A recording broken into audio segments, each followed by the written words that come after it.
আচ্ছা, তো আগের দিন আমরা অ্যাডিশন অফ না মানে আগের দিন আমরা বেসিক্যালি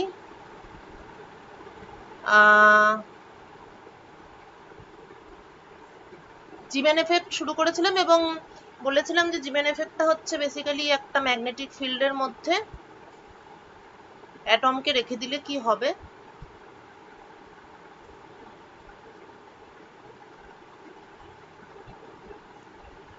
সেটারই থিওরি। ওকে, এবার অ্যাটমকে ম্যাগনেটিক ফিল্ডের মধ্যে রাখার মানেটা হচ্ছে অ্যাটমের মধ্যে যে বিভিন্ন প্রকারের স্পিন, বিভিন্ন প্রকারের অ্যাঙ্গুলার মোমেন্টাম এবং ম্যাগনেটিক মোমেন্ট আছে due to first one is due to orbital motion and second one is due to spin, এবং it is a multi electron system. তাহলে খুবই অনেক রকমের মোমেন্ট ম্যাগনেটিক কন্ট্রিবিউশন একটা অ্যাটমের ভেতরেই আছে, সেগুলোকে কিভাবে কম্বাইন করতে হয় সেইটা আমাদেরকে শিখতে হবে। কম্বাইন করা দুটো মেথড, একটা হচ্ছে এলএস কাপলিং আর একটা হলো জে জে কাপলিং।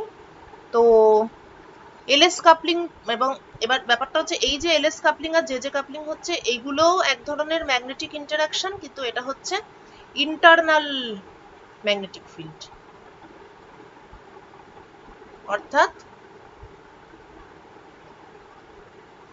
অর্থাৎ অরবিটাল মোশন বা এল রিলেটেড যে ম্যাগনেটিক ফিল্ডটা ক্রিয়েট হচ্ছে, যেটা বায়োসাভার্টস ল থেকে আমরা ক্যালকুলেট করতে পারি, the magnetic field due to a current loop,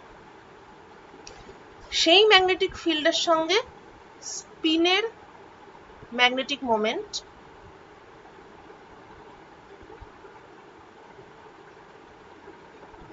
interact যদি করে, তাহলে এবার এই ম্যাগনেটিক ফিল্ডটা কি সিস্টেমের ইন্টারনাল ম্যাগনেটিক ফিল্ড, বাইরে থেকে আমি কিছু অ্যাপ্লাই করছি না।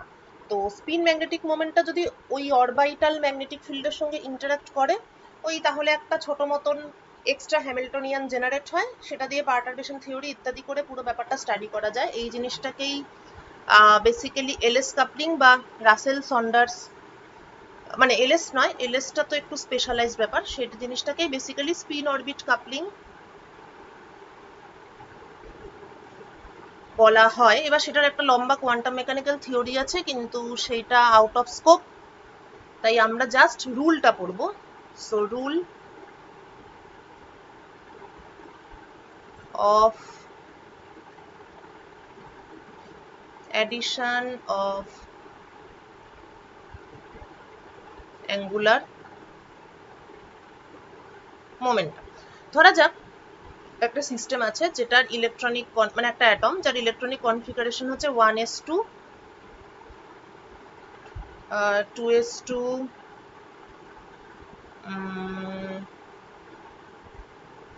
1s2 2s2, দাঁড়া বলছি, আচ্ছা ঠিক আছে, হ্যাঁ ঠিক আছে, 1s2 2s2 2p2। তাহলে 1s2 2s2 তো কমপ্লিট শেল, আর 2p2টা সেটাই যদি আমি দেখি, তাহলে পাউলি এক্সক্লুশন প্রিন্সিপাল অনুযায়ী আমরা জানি যে প্রথমে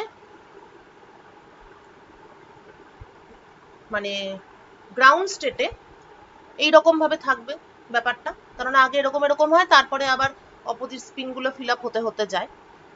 তো এইরকম, তাহলে এখানে বেসিক্যালি 1s2 আর 2s2 এই দুটো যেহেতু ফিল্ড শেল, তাই এদের কোনো কন্ট্রিবিউশন অ্যাটমের ওভারঅল বিহেভিয়ারে এদের কোনো কন্ট্রিবিউশন নেই, কিন্তু 2p2 এটা হচ্ছে আনফিল্ড, তাই 2p2-র যে এফেক্ট সেই এফেক্টটা আমাদেরকে ক্যালকুলেট করতে হবে। তাহলে 2p2 অর্থাৎ এই অ্যাটমটাকে 2 ইলেকট্রন সিস্টেম, এই অ্যাটমটা অ্যাকচুয়ালি। এবার এই ইলেকট্রনগুলোর তাহলে এল আর এস সেটা কিরকম, এবার আগের দিনই বলেছি যে শুধু ইলেকট্রন হলে স্মল এল, আর ওভারঅল পুরো অ্যাটমের হলে সেটা ক্যাপিটাল এল। তাহলে এখানে দুটো ইলেকট্রন আছে, তাই L1 থাকবে, S1 থাকবে এক নম্বর ইলেকট্রনের, এবং 2 নম্বর ইলেকট্রনের L2 থাকবে, S2 থাকবে। এরা যেহেতু p অরবিটালে আছে, তাই এদের এই দুটো ইলেকট্রনেরই L1 হচ্ছে 1 এবং L2 1। নেক্সট হলো গিয়ে 2 ইলেকট্রন সিস্টেম। তো ইলেকট্রন মানেই হচ্ছে স্পিন হাফ পার্টিকেল, সুতরাং S1 equal to half, S2 equal to half. আচ্ছা, এই প্রসঙ্গে বলি যে এরকম যদি তোদের মনে হয় যে দুটো স্পিন আপ আছে, তাহলে হাফ প্লাস হাফ 1। হ্যাঁ, তো ব্যাপারটা এতটা সিম্পল নয়, ঠিক আছে? এই কনসেপ্টটা যদি কারো মাথার মধ্যে ঢুকে থাকে তাহলে মাথা থেকে এটা বের করে দিতে হবে, কেননা এটা ছাড়াও আরো অনেক পসিবল কম্বিনেশন আছে, আর জিনিসটা এতটা সিম্পলও নয়। মানে অ্যাঙ্গুলার মোমেন্টটা যে নিজেদের মধ্যে ইন্টারাক্ট করে সেটা অনেক রকম প্রসেসে ইন্টারাক্ট করতে পারে এবং অনেকগুলো পসিবিলিটি থাকে। এইটা একটা কেস, এটা অবশ্যই একটা কেস, কিন্তু এটাই একমাত্র কেস নয়, আরো অনেক রকম পসিবিলিটি আছে। মানে এই পার্টিকুলার কনফিগারেশনের জন্য অনেক ধরনের মানে এনার্জি লেভেল কনফিগারেশন হতে পারে, ঠিক আছে? কিরকম? আচ্ছা, প্রথমত যদি এটা লাইট অ্যাটম হয়, এবং আমরা দেখতে পাচ্ছি যে এটা লাইট অ্যাটম, তাহলে লাইট অ্যাটম মানে হচ্ছে এখানে এলএস কাপলিং হবে। তার মানে কি আগে একটা এল ক্যালকুলেট করতে হবে, কেননা এরা নিজেদের মধ্যে প্রথমেই ইন্টারাক্ট করবে না। এরা মানে একটা ইলেকট্রনের এল আর এস আগে ইন্টারাক্ট করবে না, দুটো ইলেকট্রনের এল ইন্টারাক্ট করবে এবং দুটো ইলেকট্রনের এস ইন্টারাক্ট করবে, যেহেতু এটা লাইট অ্যাটম। এবার এল কি করে বার করবো? এল বার করার রুল L1 প্লাস L2 থেকে L1 মাইনাস L2 যে মড, এই পর্যন্ত ইন্টিজার স্টেপে কমতে কমতে যাবে। ইন্টিজার,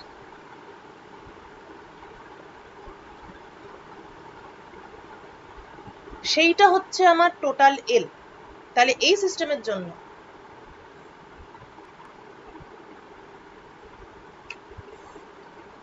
ওয়ান প্লাস ওয়ান, এখান থেকে ওয়ান মাইনাস ওয়ান, অর্থাৎ টু, এটা জিরো, আর মাঝে হচ্ছে ওয়ান। এইটা হচ্ছে পুরো অ্যাটমের পসিবল ভ্যালুজ অফ এল। মানে এতগুলো এনার্জি লেভেলের পসিবিলিটি আছে। আচ্ছা, এনার্জি লেভেলে আমরা এখনো আসিনি, এনিওয়ে। এইবার এটা কিন্তু এল এর ভ্যালু পেলাম, এটা মনে রাখতে হবে যে এখানে একটুখানি বলে নি, এটা এল এর ভ্যালু পেলাম। এইবার এল ইকুয়াল টু যদি 2 হয়, তাহলে possible value of M L হচ্ছে -2, -1, 0, 1, 2। এল এর ভ্যালু যদি 1 হয়, তাহলে possible value of M L হবে -1, 0, +1।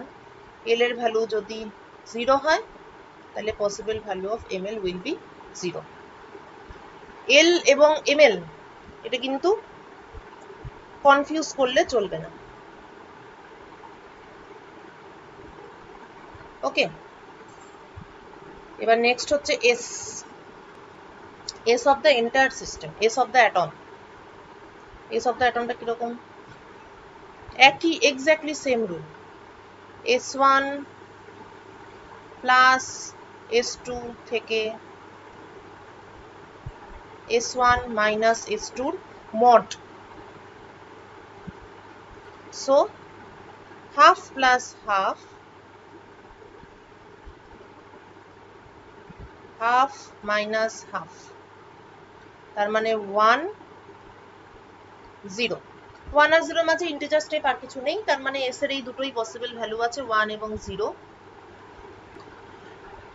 তাহলে পয়েন্ট টু বি নোটেড হচ্ছে এটাই যে আমরা যদি শুধু হাফ, মানে এই যে এখানে যেটা বলছিলাম যে চট করে দেখে যদি মনে হয় দুটো স্পিন আপ পার্টিকেল, তাই হাফ প্লাস হাফ 1। আর যদি এরকম হতো যে একটাতে স্পিন আপ আছে আর একটাতে স্পিন ডাউন আছে, তাহলে হাফ মাইনাস হাফ 0, তাহলে কিন্তু অনেকগুলো পসিবল ভ্যালু আমরা ইগনোর করে ফেলতাম, ঠিক আছে? প্রথমত স্পিন একটা ভেক্টর, সুতরাং ভেক্টর অ্যাডিশন অনেক রকম ভাবে হতে পারে। তারপরে এরা আবার কোয়ান্টাইজড, সো এদের অ্যাডিশনটা ঠিক নর্মাল অ্যালজেব্রা করে দিলাম বা অ্যারিথমেটিক করে দিলাম ওরকম ভাবে করলে হবে না।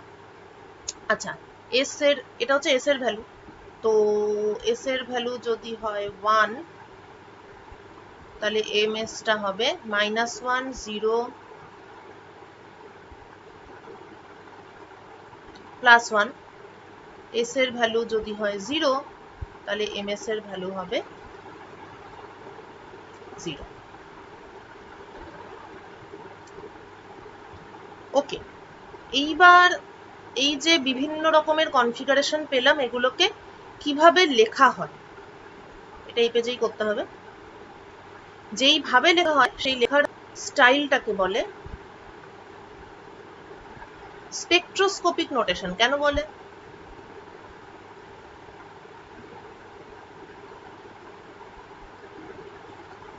স্পেকট্রোস্কোপিক নোটেশন কেননা মানে এগুলো হচ্ছে অ্যাটমের বিভিন্ন রকম এনার্জি লেভেলের নোটেশন, এবং এনার্জি লেভেলের উপরেই ডিপেন্ড করবে যে আমি যদি অ্যাটমকে কোনো লাইট দিয়ে এক্সাইটেড করি তাহলে ও ডিএক্সাইট করার সময় অর্থাৎ গ্রাউন্ড স্টেটে আসার সময় কোন কোন লাইন এমিট করবে, অর্থাৎ স্পেকট্রোস্কোপিক স্টাডি। আগের দিনই বলেছিলাম যে অ্যাটমের এনার্জি লেভেল যদি অ্যানালিসিস করতে হয় বা স্টাডি করতে হয় তাহলে সব থেকে বেসিক ফান্ডামেন্টাল ওয়ে হচ্ছে স্পেকট্রোস্কোপি স্টাডি করা, কোন কোন লাইন এমিট করছে বা কোন কোন লাইন অ্যাবজর্ব করছে। এনার্জি লেভেলে স্প্লিটিং সব কিছুর একটাই উপায়, ঠিক আছে? তো স্পেকট্রোস্কোপিতেই ব্যাপারগুলো, মানে এটা পুরোটাই আসলে স্পেকট্রোস্কোপিক থিওরি। স্পেকট্রোস্কোপিক নোটেশন লেখার নিয়ম হলো প্রথমে প্রিন্সিপাল কোয়ান্টাম নাম্বার লিখতে হবে, তারপর 2s + 1 l j। এইটা হচ্ছে স্পেকট্রোস্কোপিক নোটেশন লেখার স্টাইল। তাহলে আমরা এখানে অজস্র এল এস অনেক কিছু পেয়েছি। যাই হোক, সবার জন্যই প্রিন্সিপাল কোয়ান্টাম নাম্বারটা তো 2। একটু দেখে নি। হ্যাঁ, প্রিন্সিপাল কোয়ান্টাম নাম্বার ইজ 2। বেশ, এবার আমরা এক এক করে স্পেকট্রোস্কোপিক নোটেশনগুলো লিখি। তাহলে আমার এখানে এল এর ভ্যালু হচ্ছে 2 1 0, এস এর ভ্যালু হচ্ছে 1 এবং 0।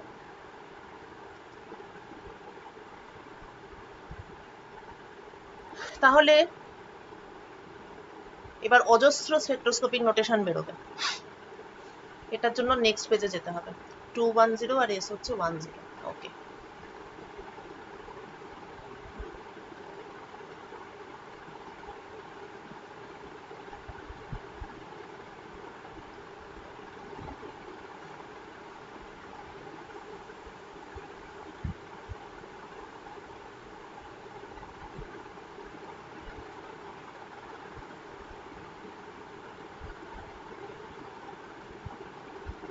আচ্ছা এনটা তো 2, তো এনটা নিয়ে আর বারে বারে মাথা ঘামাচ্ছি না।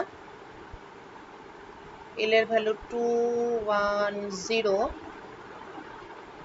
এস এর ভ্যালু 1 0। রাইট, ওকে।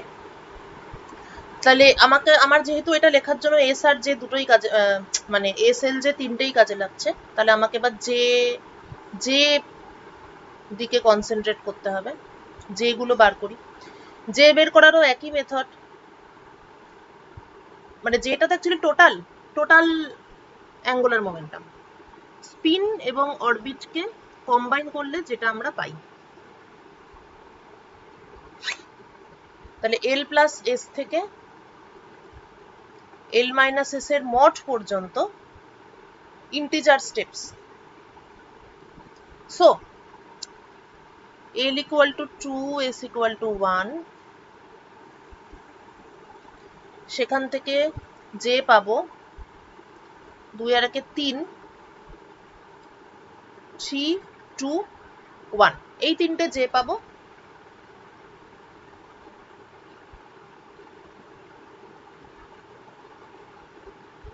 এখান থেকে l প্লাস এস থেকে l মাইনাস এস। আচ্ছা, এবার এইটা 1 আর 0, এখান থেকে যে কি কে পাবো 1 প্লাস 0 হচ্ছে 1, 1 মাইনাস 0টাও 1, তাই একটাই।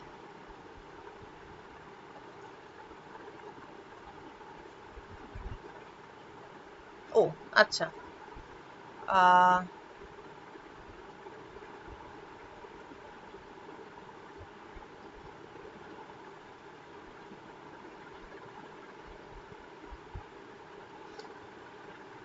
আচ্ছা একটু ইয়ে হলো, মানে আরো দু চারটে জিনিস ওভারলুক করে গেলাম।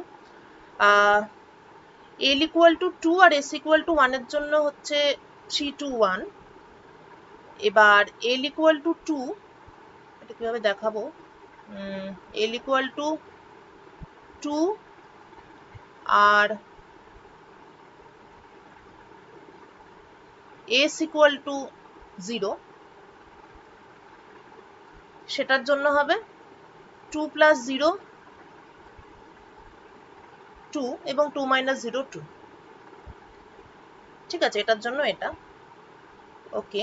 এবার তারপরে হচ্ছে নেক্সট এটা, তাহলে 1 আর 0 জন্য তো শুধু 1 পেয়েছি, আর 1 এবং মানে l ইকুয়াল টু 1 আর s ইকুয়াল টু 1, সেটার জন্য পাওয়া যাবে 1 plus 1 equal to 2, 1 minus 1 equal to 0, আর তার মাঝখানে আসবে 1। তাহলে এই কম্বিনেশনের জন্য এই তিনটে যে পাওয়া গেল, আর এখানে 0 আছে, এটাই লাস্ট। তো 0 এর সঙ্গে 1, 0 এর সঙ্গে 1 কম্বাইন করলে যে ইকুয়াল টু 1, একটাই ভ্যালু, আর 0 এর সঙ্গে 0 এটাকে কম্বাইন করলে যে ইকুয়াল টু 0, একটাই ভ্যালু।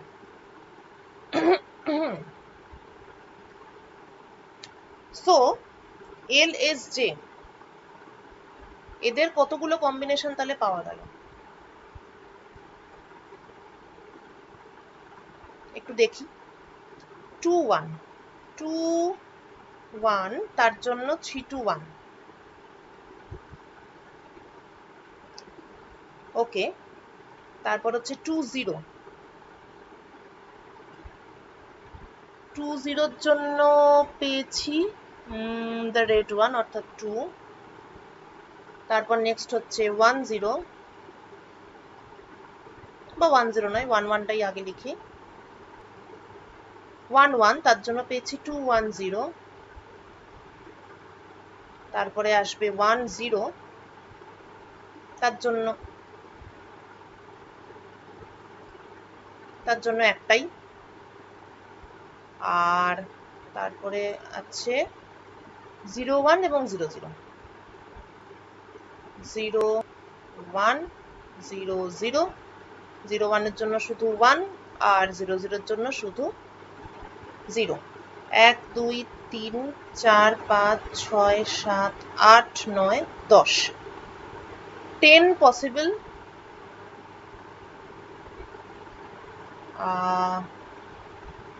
Spectroscopic notation. কিরকম? 2s প্লাস 1, আচ্ছা তার আগে বলি যে l ইকুয়াল টু যদি 2 হয় তাহলে তার মানে হচ্ছে এটা এস পি ডি এফ 0 1 2 3, ঠিক আছে। তাহলে l ইকুয়াল টু 2 মানে হচ্ছে ডি, l ইকুয়াল টু 1 মানে পি, l ইকুয়াল টু 0 মানে হচ্ছে এস। তাহলে স্পেকট্রোস্কোপিক নোটেশন এরকম লিখতে হবে 2s প্লাস 1 অর্থাৎ 2 একে 2 আর একে 3, 3 ডি 3, 3d2 3d1।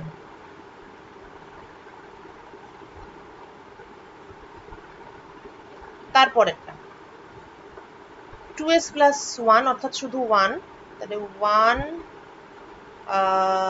d2। এবার এটা 2s প্লাস 1 অর্থাৎ 3, তাহলে 3p2 3p1 3p0। এরপর নেক্সট হচ্ছে 1p1, তারপরেরটা হবে 3s1, এরপরেরটায় হবে 1s0। এই 10টা পসিবল মানে অ্যাঙ্গুলার মোমেন্টাম গুলো নিজেদের মধ্যে এই 10টা পসিবল ওয়েতে ইন্টারঅ্যাক্ট করতে পারে এবং 10টা পসিবল এনার্জি লেভেল আছে জাস্ট এই অ্যাটমটার জন্য, এই পার্টিকুলার কনফিগারেশনের জন্য। এই যেভাবে আছে এটা, এই যে কনফিগারেশনের জন্য অ্যাটমটার 10টা ডিফারেন্ট এনার্জি লেভেল থাকা পসিবল। কিন্তু এগুলো এতগুলো পসিবিলিটি, কিন্তু যখন অ্যাটমটা গ্রাউন্ড স্টেটে থাকবে, মানে এগুলো তো বিভিন্ন এনার্জি লেভেল, এবার অ্যাটমটা তো একসঙ্গে তো এতগুলো লেভেলে থাকবে না, মানে একটা পার্টিকুলার অ্যাটম যে কোনো একটা এনার্জি লেভেলেই নিশ্চয়ই থাকবে। তো এর মধ্যে যে কোনো একটা নিশ্চয়ই গ্রাউন্ড স্টেট এবং বাকিগুলো পরপর পরপর ইনক্রিজিং এনার্জি অর্ডারে বাকিগুলো নিশ্চয়ই অর্ডারিং আছে। তো এই এতগুলো পসিবিলিটির মধ্যে গ্রাউন্ড স্টেট আমি কিভাবে খুঁজে বার করব, সেইটার 3টে রুল আছে, যেটাকে বলা হয় হুন্ডস রুল।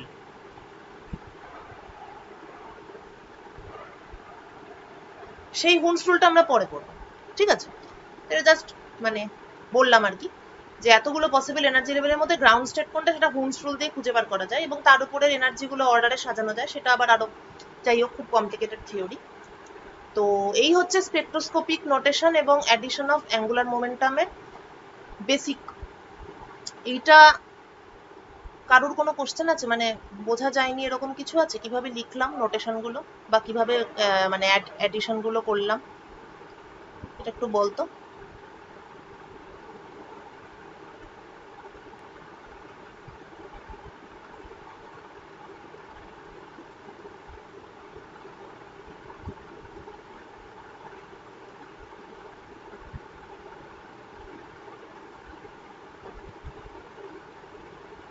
আচ্ছা, ও ঠিক আছে, ওকে, ঠিক আছে, ফাইন। তাহলে এটা ছিল এলএস কাপলিং, মানে লাইট অ্যাটমের ক্ষেত্রে। কিন্তু রুল একই, রুল চেঞ্জ হবে না। মানে এবার এটাকেই যদি আমি এই একই রুল ফলো করে আমি যদি যে কাপলিং করতে চাই,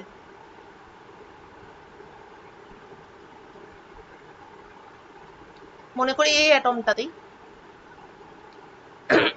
1:2:2p2, মানে যদিও এটাতে যে কাপলিং হওয়া উচিত না, কিন্তু বলছি এই সেম অ্যাটমটাকেই আমি যদি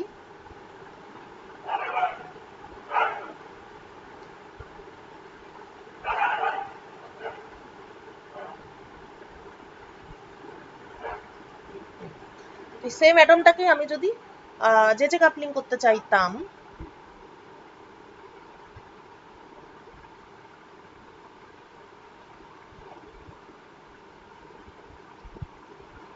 আচ্ছা একটা জিনিস বলি, যেটা স্টুডেন্টদের একটু কনফিউশন হয় সবসময়। এই S1 যে হাফ বসিয়েছে, এটা কিন্তু দিস ইজ অলওয়েজ হাফ, ঠিক আছে? Because this is a spin half particle. এটা হাফ এই জন্য বসায়নি যে এরা উপরের দিকে পয়েন্ট করে আছে, কারণ এই এটা উপরের দিকে আছে না নিচের দিকে আছে সেইটা কিন্তু MS, that is not S। এখানে কিন্তু আমরা এল এর সঙ্গে S কে কাপল করছি, আমরা মোটেও MS বা ML নিয়ে মাথা ঘামাচ্ছি না। MS বা ML কে ডাইরেক্ট ওরকম ভাবে অ্যাড করলে অনেকগুলো ইনফরমেশন মিস হয়ে যাবে, ঠিক আছে? তাই S1 S2 বসানোর সময় ওইটা একটু বি কেয়ারফুল। এটা কিন্তু S, এটা কিন্তু MS নয়, তাই কে উপরে আছে না নিচে আছে এটা ম্যাটার করছে না। ইলেকট্রন নিয়ে কাজ করছি, তাই স্পিন হাফ পার্টিকেল, তাই S will always be half. এইটা একটু মাথায় রাখবে। ওকে, এবার যদি যে কাপলিং করতে চাই তাহলে কি হবে, তার মানে আগে এদের মধ্যে কাপলিংটা হবে J1, প্রসেস একই। সো 1 প্লাস হাফ অর্থাৎ 3/2 3/2 থেকে 1 মাইনাস হাফের মড অর্থাৎ হাফ। 3/2 আর হাফ, এদের মধ্যে ইন্টিজার আর কিছু নেই, মানে ইন্টিজার স্টেপে তো আর কিছু নেই, তার মানে J1 এর পসিবল ভ্যালু এই দুটোই। ওকে, J2 এর ক্ষেত্রেও একই ব্যাপার, 3/2 এবং হাফ। সুতরাং যে যখন আমি ক্যালকুলেট করব তখন হচ্ছে J1 প্লাস J2 থেকে mod of J1 minus J2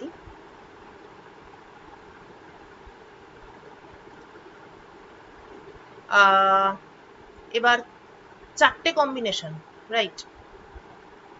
J1 J2 এর অ্যাকচুয়ালি চারটে কম্বিনেশন আছে, 3/2 3/2 3/2 হাফ,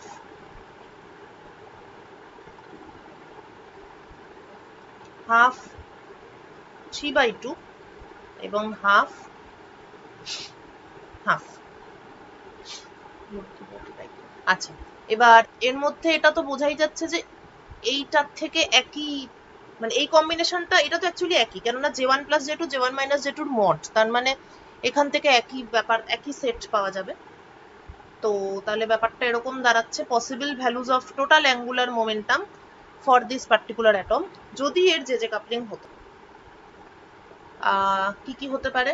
একটা হচ্ছে 3/2 প্লাস 3/2 অর্থাৎ 3, সেখান থেকে আপ টু 0, তার মানে মাঝে আসবে 2 1। আচ্ছা, নেক্সট হচ্ছে 3/2 আর হাফ, 3/2 প্লাস হাফ মানে হলো এটা রেখে 4, মানে হচ্ছে 2, আর 3/2 মাইনাস হাফ হচ্ছে 1, জাস্ট 2 আর 1। লাস্ট হচ্ছে হাফ অ্যান্ড হাফ অর্থাৎ 1 এবং 0, তার মানে ইউনিক ভ্যালু অফ যে হচ্ছে গিয়ে আমার 0 1 2 3। তাহলে পসিবল নাম্বার অফ টোটাল অ্যাঙ্গুল, মানে possible total angular momentum is 0 1 2 and 3, এই চারটে। এবং যেহেতু এদের ক্ষেত্রে ওইটা ফর্ম হচ্ছে না, টোটাল এল এবং টোটাল এস, সেটা যেহেতু এদের ক্ষেত্রে ফর্ম হচ্ছে না, দেয়ারফোর এদের ক্ষেত্রে ওইরকম ভাবে লেখা সম্ভব নয়। এদের ক্ষেত্রে জাস্ট আমার যে কাপলিং হয়েছে এবং ক্যাপিটাল জে এর ভ্যালুটা এইটাই জাস্ট মেনশন করে দিতে হবে along with the principal quantum number which is n equal to 2, যেহেতু টোটাল এল বা টোটাল এস কিছু ফর্ম হয়নি।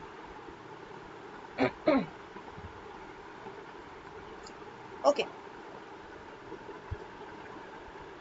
তাহলে এই হচ্ছে অ্যাটমের রিপ্রেজেন্টেটিভ ম্যাগনেটিক মোমেন্ট।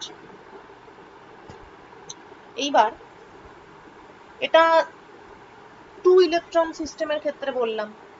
এখন কোনো একটা কনফিগারেশন যদি এরম থাকে 1s2 2s2 2p3,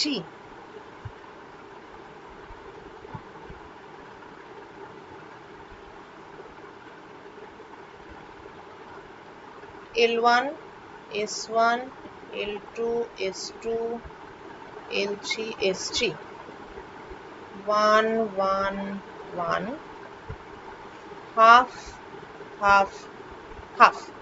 তাহলে কি করতে হবে? প্রথমে এটাকে বাদ দিয়ে এটা এবং এটার থেকে যা করার সব করে নিতে হবে LSJ, যেটা হ্যাঁ রাইট, না যেটা না যেটা না, যেটা একদম শেষে গিয়ে প্রথমে এই কম্বিনেশন থেকে LRS বার করতে হবে, তারপর সেটার সঙ্গে আবার এই L3 S3 গুলোকে আবার একই পদ্ধতিতে অ্যাড করতে হবে, অর্থাৎ L প্লাস L3 থেকে L মাইনাস L3 এর মড এবং S প্লাস S3 থেকে S মাইনাস S3 এর মড। সেইটা করলে তবে গিয়ে, তাহলে এটাকে L বলা উচিত নয়, এটাকে L1 S1 এরকম বলি।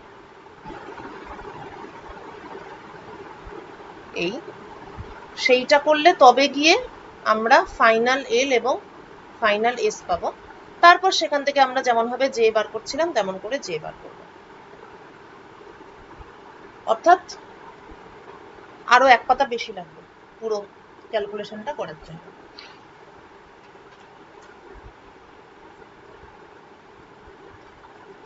এইবার দেখতে হবে যে স্পেকট্রোস্কোপিক এমিশন লাইনগুলো, এখান থেকে যে লাইট বেরোবে মানে এনার্জি লাইনগুলো যেগুলো আমরা পাবো, সেই এমিশন লাইনগুলোর কি দশা হচ্ছে আন্ডার ভেরিয়াস অ্যাক্টিভিটি। প্রথমেই এক্সটার্নাল ম্যাগনেটিক ফিল্ড নয়, প্রথম ফার্স্ট হচ্ছে the effect of internal magnetic field,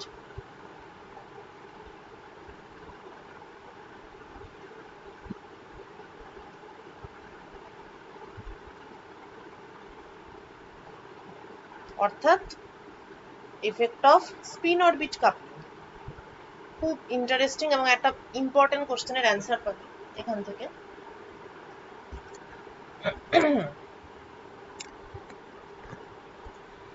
sodium discharge tube, sodium light দিয়ে তোরা বহু এক্সপেরিমেন্ট করেছিস, অপটিক্সে বাইপ্রিজম থেকে শুরু করে নিউটন রিং সবেতেই মনোক্রোমাটিক সোর্স হিসাবে সোডিয়াম ল্যাম্প ইউজ করা হয়। কিন্তু এটা তোরা জানিস যে সোডিয়ামে অ্যাকচুয়ালি একটা লাইন থাকে না, মনোক্রোমাটিক হলেও ওখানে অ্যাকচুয়ালি দুটো লাইন থাকে। তাদের এক্সাক্ট ভ্যালু হচ্ছে 5889.9 অ্যাংস্ট্রম, যেটাকে আমরা অ্যাপ্রক্সিমেটলি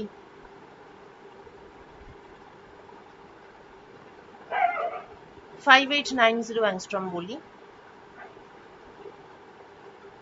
এবং the other is 5.9 অ্যাংস্ট্রম, যেটাকে অ্যাপ্রক্সিমেটলি 5896 অ্যাংস্ট্রম। এবং আমরা যখন মানে ক্যালকুলেশন গুলো করি তখন আমরা এদের দুজনের অ্যাভারেজ 5893 অ্যাংস্ট্রম এরকম একটা ধরে নিয়ে আমরা একটা রাফ ক্যালকুলেশন করি। কিন্তু অ্যাকচুয়ালি সোডিয়াম স্ট্রিক্টলি মনোক্রোমাটিক নয়, দুটো ডেফিনিট ওয়েভলেংথ পাওয়া যায়। তো প্রশ্ন হচ্ছে যে এতটা ক্লোজলি স্পেসড লাইন কেন পাওয়া যায়? এটা কিন্তু কোনো ম্যাগনেটিক ফিল্ড ছাড়াই, ঠিক আছে? তো প্রথম যখন এমনি সোডিয়াম স্ট্যান্ডার্ড এক্সপেরিমেন্ট করা হয়েছিল তখন তো আমাদের মানে সূক্ষ্ম যন্ত্রপাতি আবিষ্কৃত হয়নি, সুতরাং 5893 এটাই লোকজন একটাই লাইন পেয়েছিল। কিন্তু পরবর্তীকালে যখন আরো মানে ইঞ্জিনিয়ারিং এর উন্নতি হলো তখন দেখা গেল যে না, এটা একটা নয়, আসলে এটা হচ্ছে আসলে দুটো লাইন। তো এই স্প্লিটিং এর কারণটা কি? আমি যদি স্পেকট্রোস্কোপিক নোটেশন জাস্ট একটু আগে যেভাবে আমরা ক্যালকুলেট করছিলাম সেইভাবে যদি আমরা দেখি, সোডিয়াম হচ্ছে 11, 1s2 2s2 2p6 6 7 8 9 10 3s1 right. এবার সোডিয়াম ডিসচার্জ টিউবে কি হয়, একটা ওরকম ভালো করে নিশ্চয়ই সকলেই দেখেছি, সেটা কাচের টিউব থাকে, ভেতরে ওই অনেক কিছু মানে একটু ডিজাইন করা থাকে, কিন্তু বেসিক্যালি যেটা থাকে সেটা হচ্ছে সোডিয়ামের একটা মানে একটা পিস সোডিয়াম থাকে। আমরা কি করি, দুটো যে টার্মিনাল থাকে সেখানে প্রচন্ড হাই ভোল্টেজ অ্যাপ্লাই করি, এতটাই হাই যে স্টুডেন্টদের বারবার করে বলে দেওয়া হয় ওটা ধারে পাশে বেশি না যেতে, দিস ইজ রিস্কি। এবং মাঝে আবার একটা অ্যাডাপ্টার টাইপের বক্সও ইউজ করা হয়, ডাইরেক্টলি পাওয়ার লাইনের সঙ্গে ডিসচার্জ টিউব কিন্তু কানেক্ট করলে পরে ফিউজ উড়ে যাবে, খুবই হাই ভোল্টেজ। তো এই হাই ভোল্টেজ দেওয়ার ফলে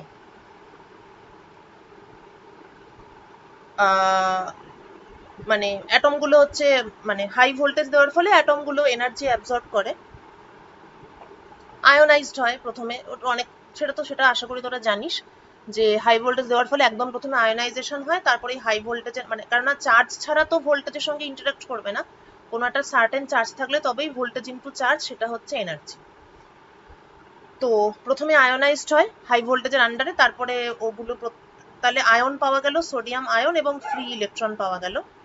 এরপর তারা ভোল্টেজের সঙ্গে মাল্টিপ্লাই করলে সেটা হচ্ছে ওদের এনার্জি। তো এই ইলেকট্রিক্যাল এনার্জি, সেটা দিয়ে এরা এক্সাইটেড হলো। ওকে, আচ্ছা, এক্সাইটেড হওয়ার ফলে,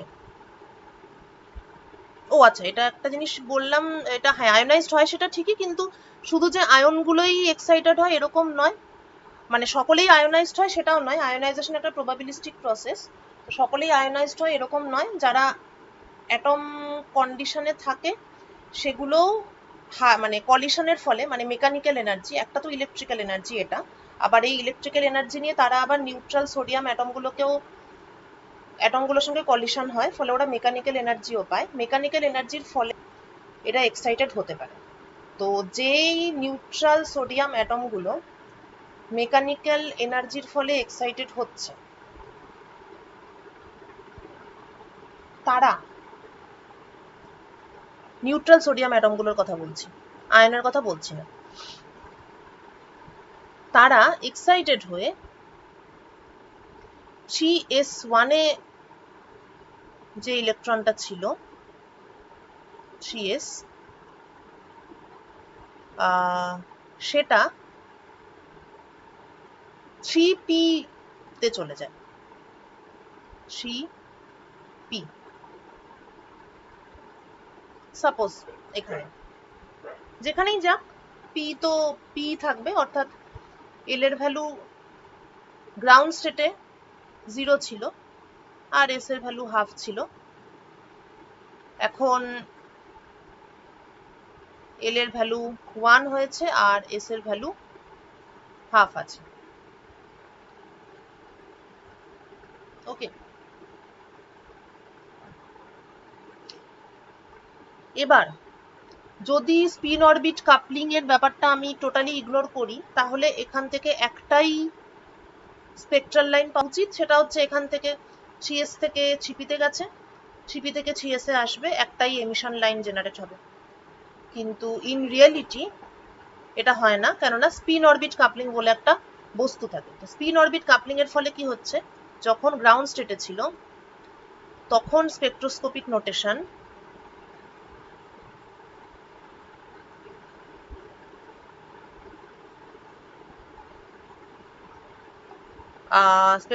নোটেশন হচ্ছে যে এর একটাই ভ্যালু পাচ্ছি আমরা এখান থেকে, which is হাফ, আর এস এর ভ্যালু হাফ, তাহলে 2s + 1 LJ, অর্থাৎ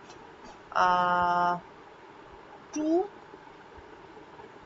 এল এর ভ্যালু 0 অর্থাৎ এস, জে এর ভ্যালু হাফ অর্থাৎ 2s হাফ। একটাই পসিবল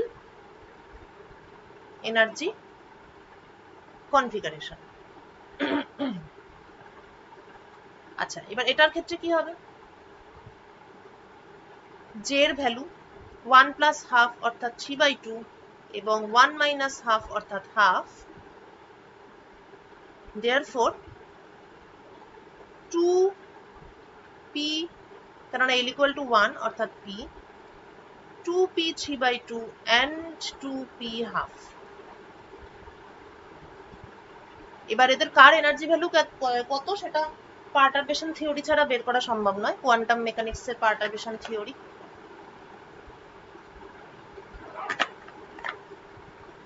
কারণ এই হ্যামিল্টনিয়ান গুলো সবই হচ্ছে পারটারবেশন হ্যামিল্টনিয়ান। তাহলে এক্সাইটেড স্টেট দুটো এবং গ্রাউন্ড স্টেট একটা, তাই ক্লিয়ারলি বোঝা যাচ্ছে যে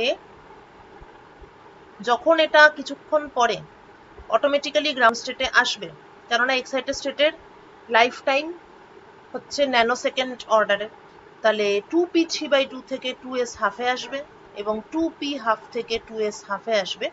যখন 2p 3/2 থেকে 2s হাফে আসবে তখন 5890 এই ওয়েভলেংথটা পাওয়া যাবে, আর যখন 2p হাফ থেকে 2s এ আসবে তখন 5896 অ্যাংস্ট্রম এই লেভেলটা পাওয়া যাবে। অর্থাৎ এখান থেকে বোঝা যাচ্ছে যে এটার ল্যামডাটা হায়ার, অর্থাৎ এটার ফ্রিকোয়েন্সিটা স্মলার,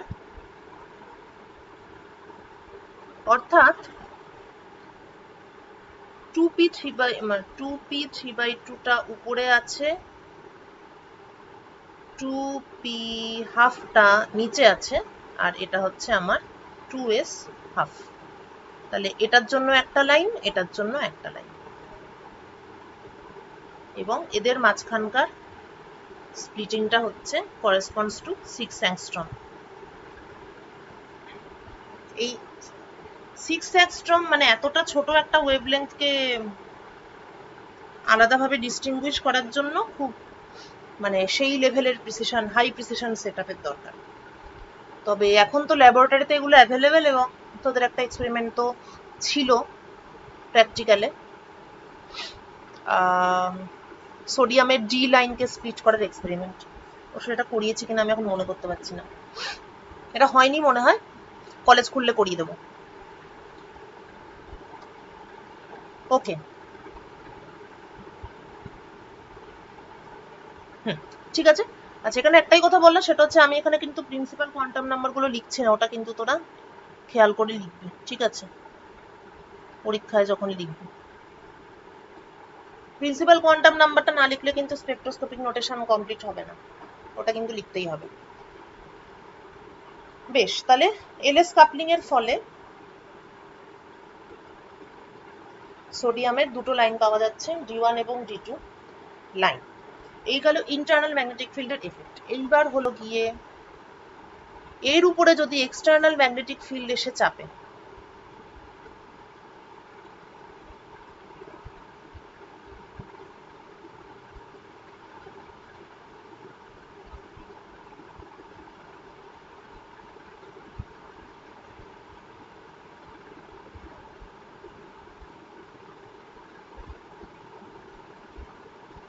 তাহলে পরিস্থিতিটা কি হবে?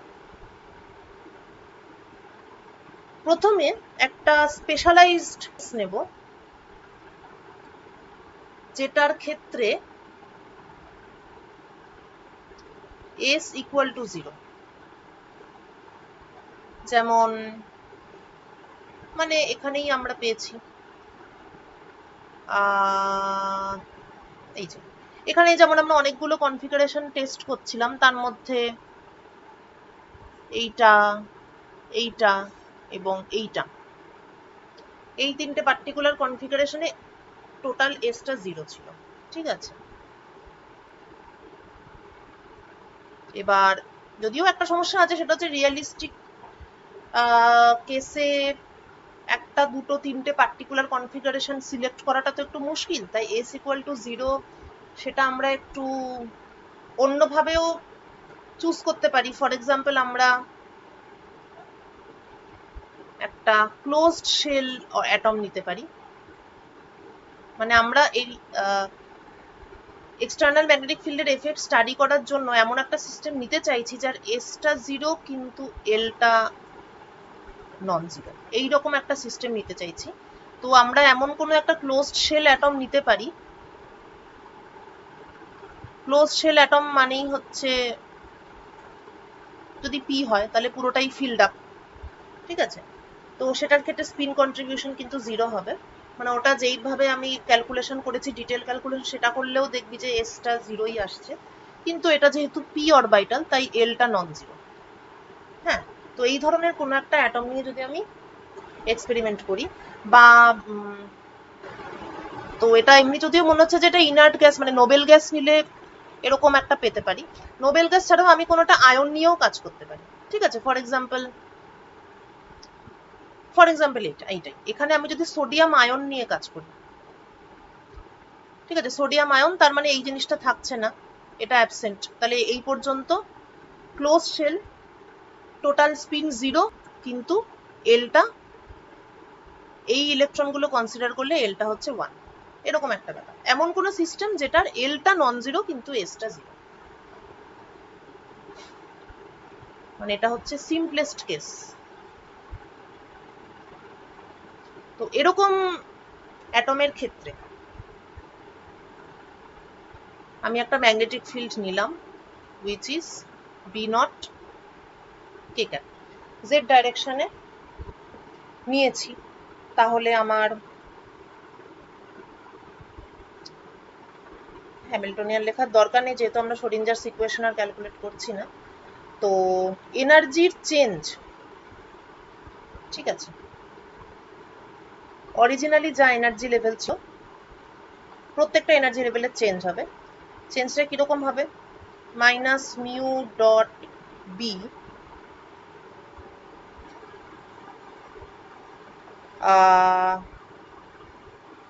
গাইরোম্যাগনেটিক রেশিও গামা, গামার ভ্যালু হচ্ছে E/2m। দিস ইজ, এটা তো ক্যালকুলেট করে দেখিয়েছিলাম, gyromagnetic ratio for orbital motion. এবং একই সঙ্গে বলে দিই যে স্পিনের ক্ষেত্রে এটা কিন্তু E/m হয় ফর স্পিন মোশন।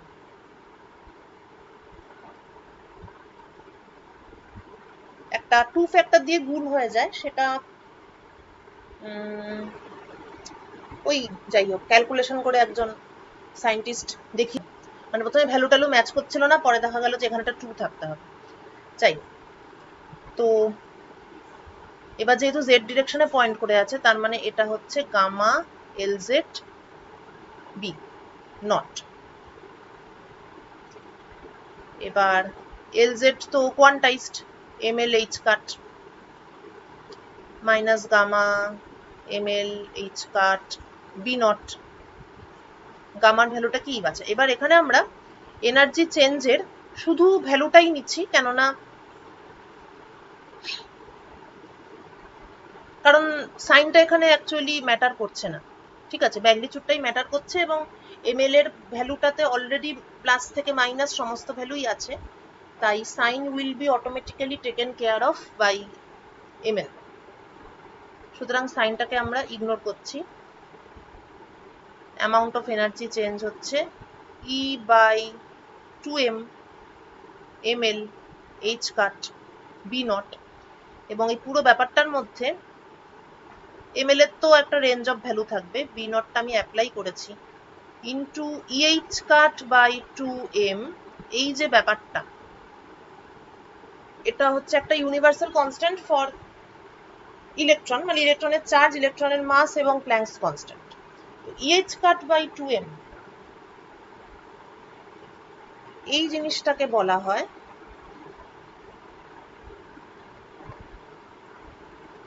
নাম শুনেছিস হয়তো, বোর ম্যাগনেটন। আমাদের অভ্যেস হচ্ছে যে কোনো একটা ইউনিভার্সাল কনস্ট্যান্ট পেলেই ঝপ করে সেটাকে ধরে একটা নাম দিয়ে দেওয়া, তো এক্ষেত্রেও তাই করছি। এবং বোর ম্যাগনেটনেরও আবার যেমন সব ইউনিভার্সাল কনস্ট্যান্টেরই কিছু না কিছু ফিজিক্যাল সিগনিফিকেন্স, বোর ম্যাগনেটনের একটা খুব সুন্দর ডেফিনেশন আছে, সেটা হচ্ছে এটাই,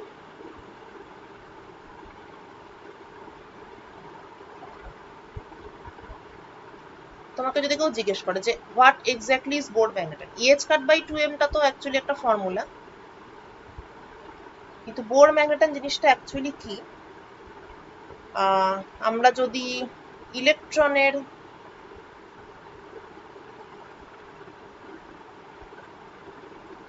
ম্যাগনেটিক মোমেন্ট, একটা ফ্রি ইলেকট্রনের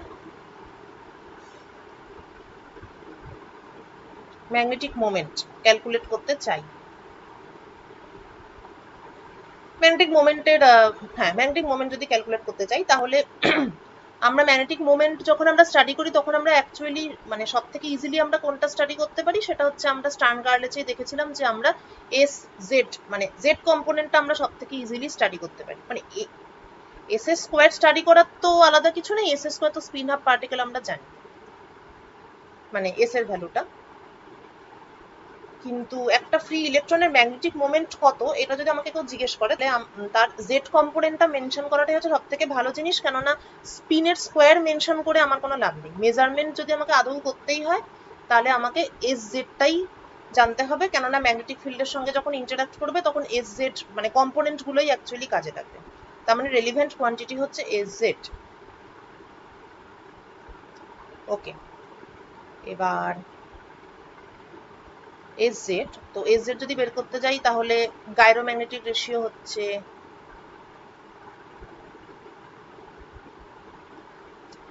গাইরোম্যাগনেটিক রেশিও হচ্ছে গামা,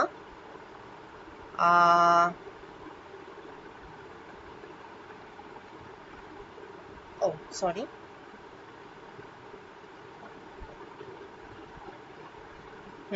তো এস জেডটা হচ্ছে এমএসএইচ কাট, এটা অ্যাঙ্গুলার মোমেন্টাম। এবার তাহলে ম্যাগনেটিক মোমেন্টে যদি আমি আসি, তাহলে মিউ এস হচ্ছে equal to gyromagnetic ratio into spin, এখানে ভেক্টর সাইনটা দিয়ে দিই। তাহলে যদি Z component of magnetic moment এইটা যদি আমি বের করতে চাই, তাহলে এটা হবে গামা ইনটু এস জেড। এবং স্পিনের ক্ষেত্রে গাইরোম্যাগনেটিক রেশিও মেজার করে দেখা গেছে যে অ্যাকচুয়ালি ওখানে অ্যাঙ্গুলার অরবিটাল মোমেন্টামের ক্ষেত্রে যা পেয়েছিলাম সেটাকে আবার 2 দিয়ে গুণ করতে হয়। তো this is gyromagnetic ratio for spin motion into MSH cut, অর্থাৎ এমএস ইনটু ইএইচ কাট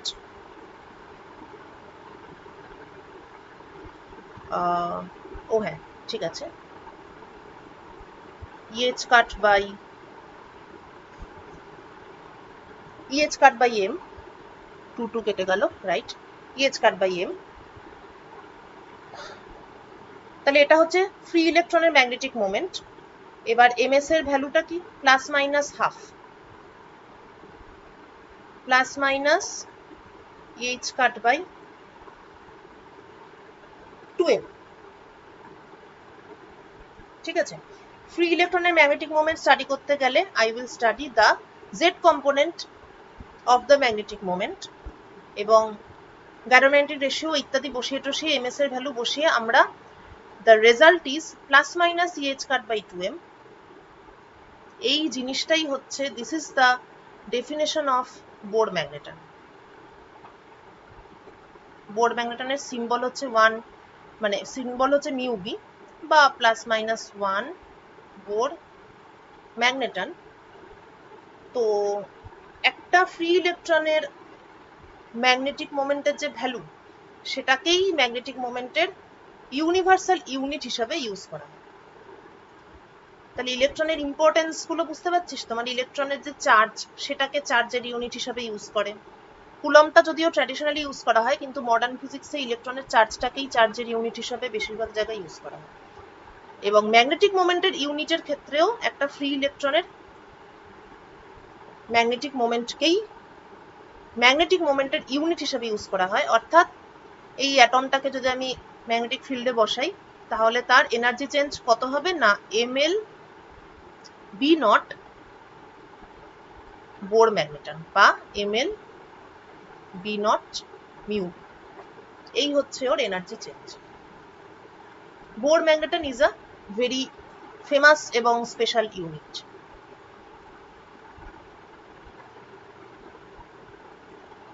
ওয়েল, তাহলে ওই রকম একটা অ্যাটম যার এস এর স্পিনের কোনো কন্ট্রিবিউশন নেই, তার এনার্জি চেঞ্জটা দাঁড়ালো mu B ml b not. সুতরাং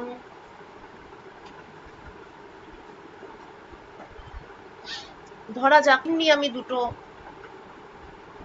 এনার্জি লেভেল ধরলাম, মানে দুটো এনার্জি লেভেলের মধ্যে ট্রানজিশন ধরছি। সাপোজ 6.1d2 এই এনার্জি লেভেল থেকে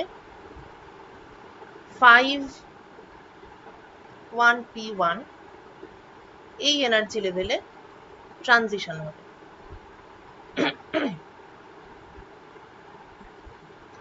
যদি ম্যাগনেটিক ফিল্ড অ্যাপ্লাই না করা হয়, তাহলে এখান থেকে এখানে ট্রানজিশন হবে, কোনো ঝামেলা নেই, একটাই লাইন পাবো।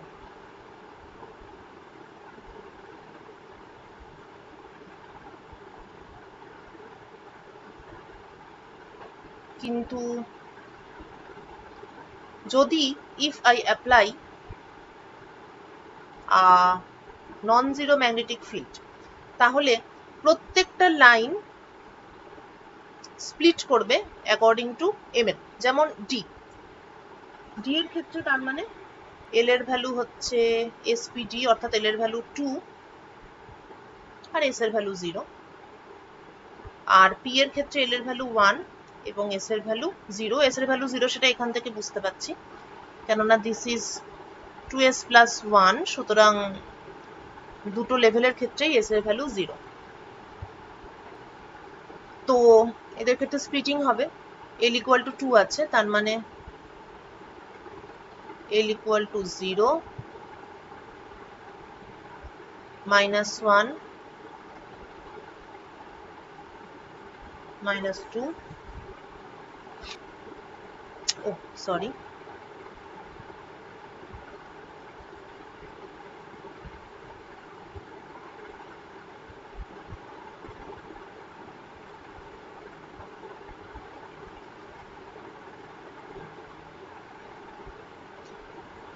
এদের এনার্জি ভ্যালুগুলো হচ্ছে mu B 2 mu B B nought, mu B B nought 0 minus mu B B not এবং minus 2 mu B B nought. এর ক্ষেত্রে তিনটে ভাগে ভাগ হবে, minus mu B B nought 0 এবং plus mu B B nought. এটা হচ্ছে এনার্জি লেভেলের স্প্লিটিং। এবার স্পেকট্রাল লাইন, এখন এদের মধ্যেই বিভিন্ন এনার্জি লেভেল থেকে বিভিন্ন এনার্জি লেভেলে, মানে অনেক লেভেল থেকেই অনেক লেভেলে যেতে পারে, যেটা জাস্ট পারমুটেশন কম্বিনেশন। কিন্তু এখানে একটা বিষয় আছে, বিষয়টা হচ্ছে যে কোনো এনার্জি লেভেল থেকে যে কোনো এনার্জি লেভেল ট্রানজিশন হয় না। ট্রানজিশন সবসময় এমন হবে সো দ্যাট এমএল এর চেঞ্জ আইদার 0 কিংবা +1 কিংবা -1। This is called selection rule. Actually যেটা ব্যাপার সেটা হচ্ছে এই যে একটা লেভেল থেকে আরেকটা লেভেলে ট্রানজিশন হয়, সেই ট্রানজিশন প্রবাবিলিটি ক্যালকুলেট করা যায়।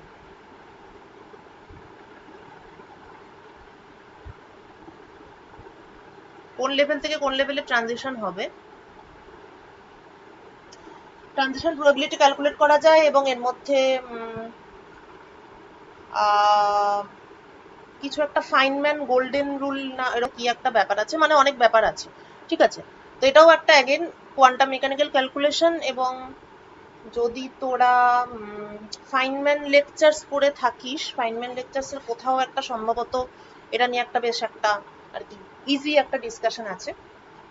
তো কোন লেভেল থেকে কোন লেভেলে ট্রানজিশন হবে সেই ট্রানজিশন প্রবাবিলিটি ক্যালকুলেট করা যায়, এবং সেখানেই এটা দেখানো যায় যে ট্রানজিশন প্রবাবিলিটি নন জিরো হবে যদি এইটা হয়,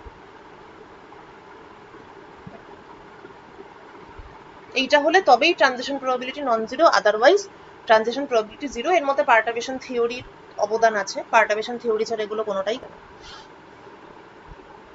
তো এইটাকে যদি আমি ফলো করি তাহলে অ্যাকচুয়ালি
যদি আমি শুরু করি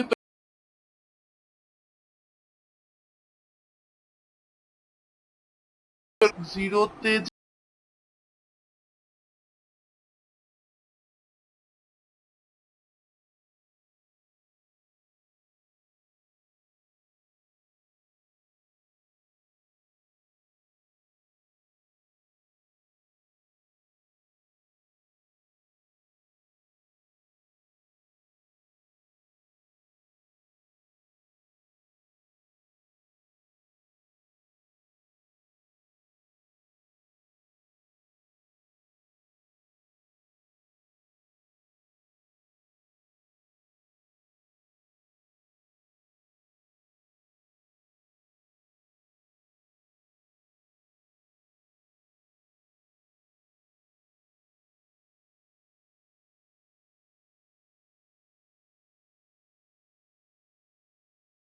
+2 থেকে +1, +1 থেকে 0 এবং 0 থেকে -1, এদের ক্ষেত্রে ডেল্টা ml ইকুয়াল টু, যেভাবে বলবো ফাইনাল থেকে ইনিশিয়ালকে যদি বাদ দিই তাহলে ডেল্টা mlটা অ্যাকচুয়ালি -1 হচ্ছে এদের ক্ষেত্রে। আচ্ছা, এরপর নেক্সট গ্রুপটা কি? ঠিক আছে, এখন জায়গা আছে। আচ্ছা, নেক্সট গ্রুপ হচ্ছে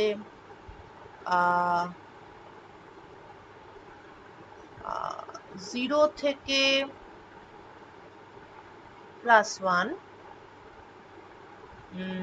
-1 থেকে 0, -2 থেকে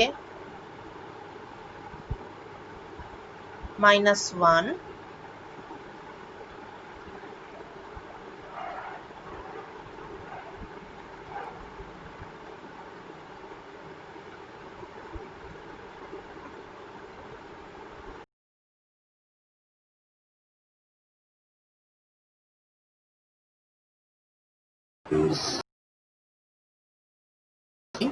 তাহলে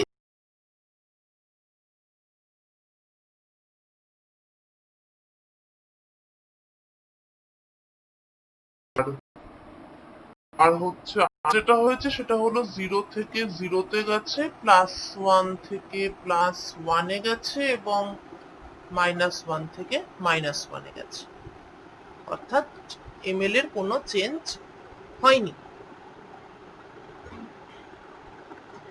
প্রথম তিনটে ট্রানজিশনের জন্য এনার্জি লেভেলের চেঞ্জ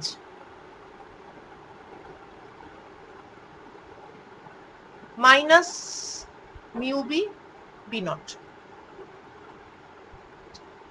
পরের তিনটে ট্রানজিশনের জন্য এনার্জি লেভেলের চেঞ্জ হচ্ছে μb/b0। তারপরেরটার জন্য এনার্জি লেভেলের চেঞ্জ 0। আচ্ছা, এক মিনিট, উপর থেকে নিচে আসছে, হায়ার এক্সাইটেড থেকে লোয়ার এক্সাইটেড। আচ্ছা, এটাকে অ্যাকচুয়ালি আমাদের সাইনটা উল্টে গেছে।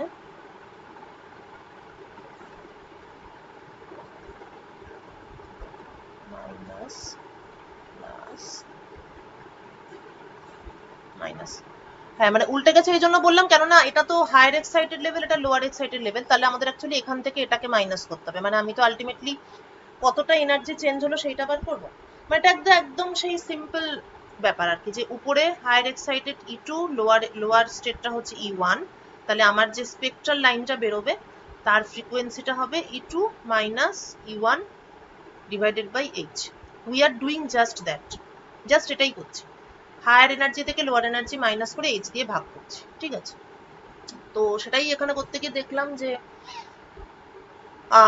তিনটে গ্রুপের জন্য এই E2 - E1টা μb/b0, তিনটে গ্রুপে মানে তিনটে ট্রানজিশনের জন্য এটা -μb/b0 এবং তিনটে ট্রানজিশনের জন্য এটা 0। সুতরাং আমি যে তিনটে লাইন পাবো, স্পেকট্রাল লাইন, তিনটেই ফ্রিকোয়েন্সি পাবো আমি, অনলি 3 ফ্রিকোয়েন্সি, এটা, এটা এবং এটা।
তার মানে দাঁড়ালো যে আমার যদি ম্যাগনেটিক পোল পিসটা এরকম থাকে,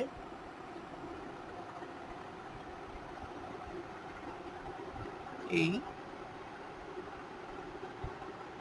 এই তাহলে ফিল্ডের দিকে অর্থাৎ এপাশে যদি একটা লোক অবজার্ভ করে তাহলে সে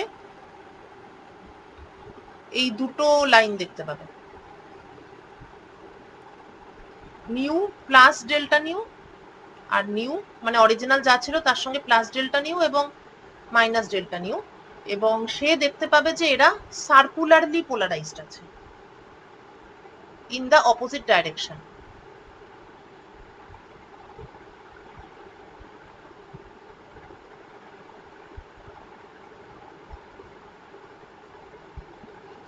আর যদি কেউ এখান থেকে দেখে তাহলে সে তিনটে লাইন দেখতে পাবে,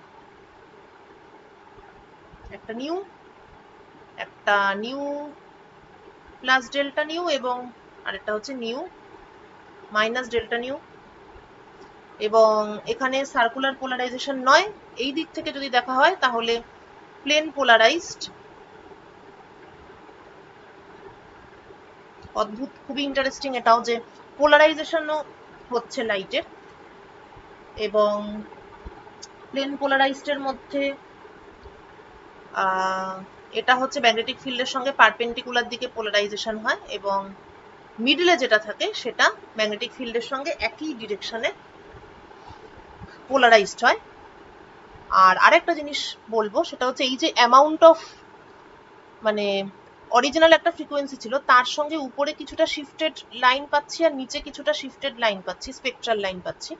এই যে কতটা শিফট স্পেকট্রাল লাইন পাচ্ছি সেটার ভ্যালুটা আমি যদি দেখি, mu B B not by H, তাই তো? তো মিউ বিটা আমার কি EH cut by 2m, B not by H, ও by H,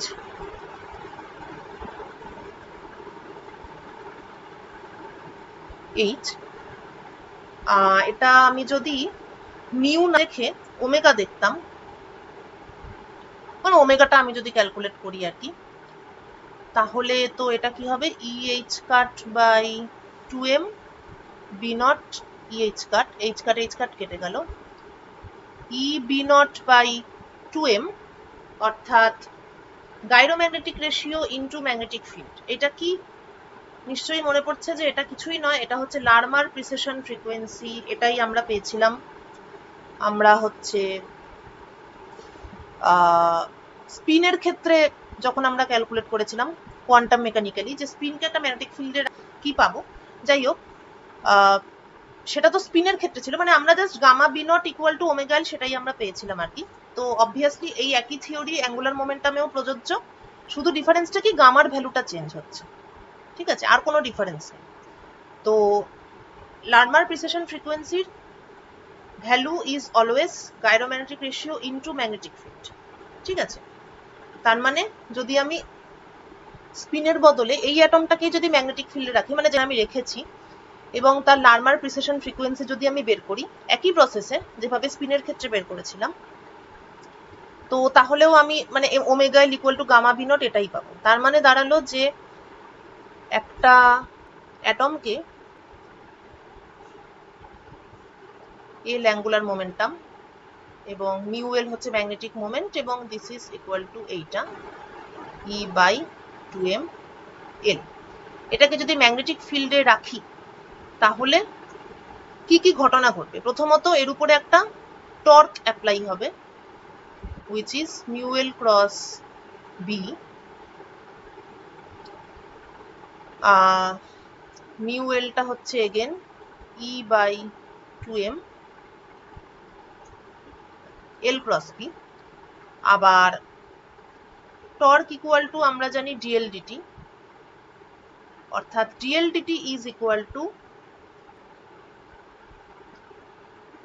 eb by 2m o,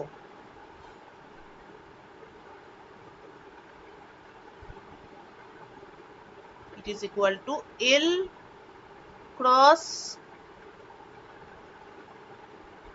ইবি by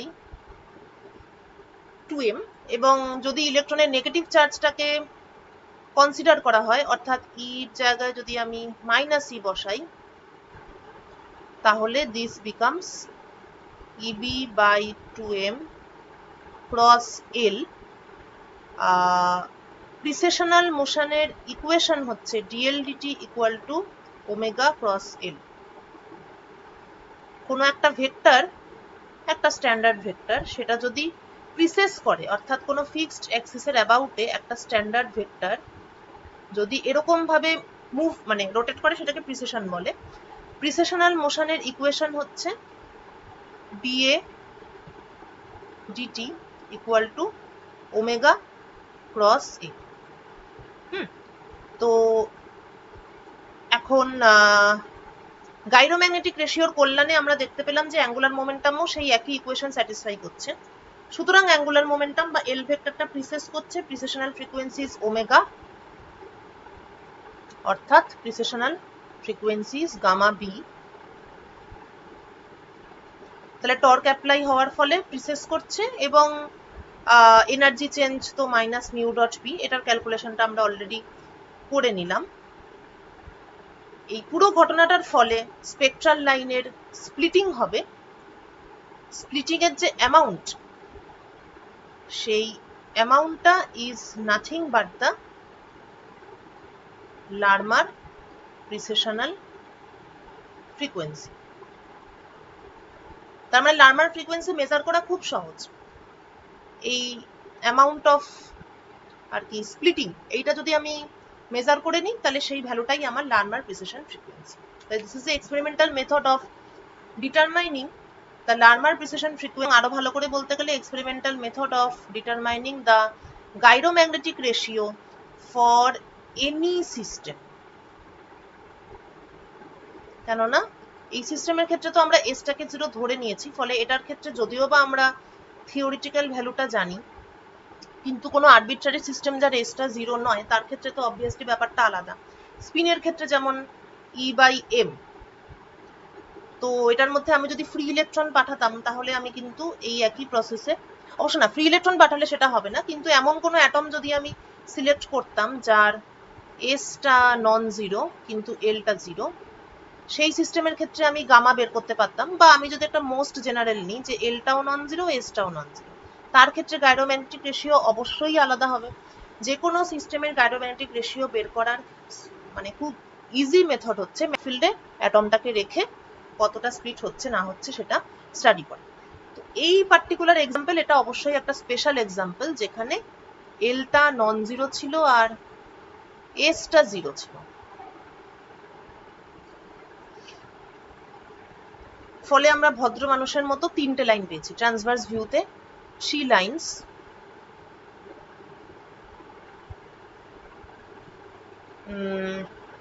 কিন্তু পরবর্তীকালে মানে হিস্টোরিক্যালি এটা আগে ছিল এই এই আর কি অবজারভেশনটা, কিন্তু এরপর আরো বিভিন্ন অ্যাটম নিয়ে স্টাডি করতে গিয়ে দেখা গেল যে 3টে লাইনের থেকে আরো অনেক বেশি পাওয়া যাচ্ছে, এবং একদম জগা খিচুড়ি হয়ে গেছে টোটালি। ম্যাগনেটিক ফিল্ড অ্যাপ্লাই করলে প্রচুর লাইন পাওয়া যাচ্ছে, বিভিন্ন লাইনের ঘাড়ের উপর গিয়ে পড়ছে, মানে খুবই কনফিউজিং ব্যাপার। তো সেইটা দেখার পর এইটাকে বলা হলো নর্মাল জিম্যান এফেক্ট।